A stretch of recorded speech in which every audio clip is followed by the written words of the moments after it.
au sujet des différents tests que tu vas devoir faire et des quelques mesures que tu vas devoir prendre. Donc, ça va se passer directement dans l'application Virtua Gym ou Coach Carlito. Tu vas aller dans Tracker de progrès. Et dans Tracker de progrès, ce que tu vas faire, c'est que tu vas à chaque fois entrer les valeurs. Donc, les mesures importantes à prendre, ça va être en premier lieu le tour de taille, le poids, si c'est quelque chose qui est important pour toi. Tu vas aussi faire quelques tests physiques et il va y en avoir 3. Donc les tests physiques, c'est très simple. Tu vas commencer par faire la chaise. Donc c'est-à-dire que tu vas te mettre le dos à plat contre un mur, les bras le long du corps et tu viens mimer le fait d'être assis sur une chaise. Donc en venant mettre tes fesses au même niveau que tes genoux avec tes pieds écartés à peu près à une largeur d'épaule et tu vas essayer de tenir le plus longtemps possible dans la position et tu inscriras ton score dedans. Le deuxième des tests, ça va être un test de maximum de pompes. Donc, tu vas mettre un chronomètre ou un minuteur sur 1 minute et tu vas venir essayer de réaliser le maximum de pompes. Donc, tu peux, pendant la minute, prendre quelques secondes de pause pour éviter d'y aller sans arrêt pendant 1 minute parce que c'est très long 1 minute.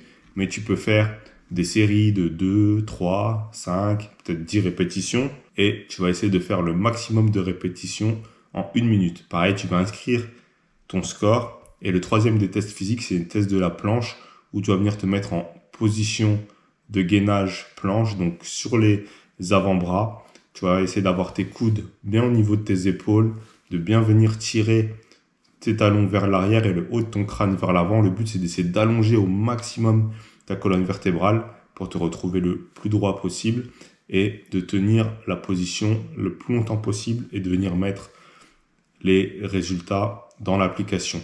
Et ensuite, au bout des 3 semaines, comme je te le disais, on va refaire les 3 mêmes tests et reprendre les mesures que tu auras prises pour voir l'évolution. Et tu verras que sur l'application, ça va te faire sous forme de graphique et tu verras ton évolution comme ça, semaine après semaine ou période après période. Ça dépend de la périodicité que tu vas choisir. Le but, c'est pas de se peser tous les jours ou toutes les semaines, mais je pense que 2-3 semaines pour voir des évolutions, c'est bien. Parce que toutes les semaines, il peut y avoir d'énormes variations d'un jour à l'autre. Et ça va pas forcément être juste et ça risque de te démotiver si tu vois que tu as repris un petit peu de poids, si tu as pris du muscle ou si tu as bu un petit peu plus ou si selon tes hormones, tu as fait une rétention d'eau ou autre. Donc il peut y avoir différents facteurs qui peuvent faire en sorte que tu prends du poids, mais c'est juste un poids affiché sur la balance. Ça se trouve, ton tour de taille, il a réduit. Ça se trouve, tes capacités physiques, elles sont améliorées.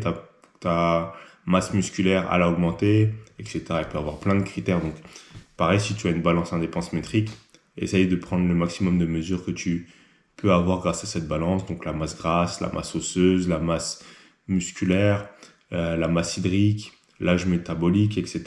Toutes les mesures que tu peux avoir sont bonnes à prendre et inscris-les directement du coup dans l'application. Comme ça, j'aurai le retour et tu auras aussi l'évolution de tes progrès et ça va te motiver à voir que se concentrer uniquement sur le poids, c'est pas forcément le critère le plus objectif.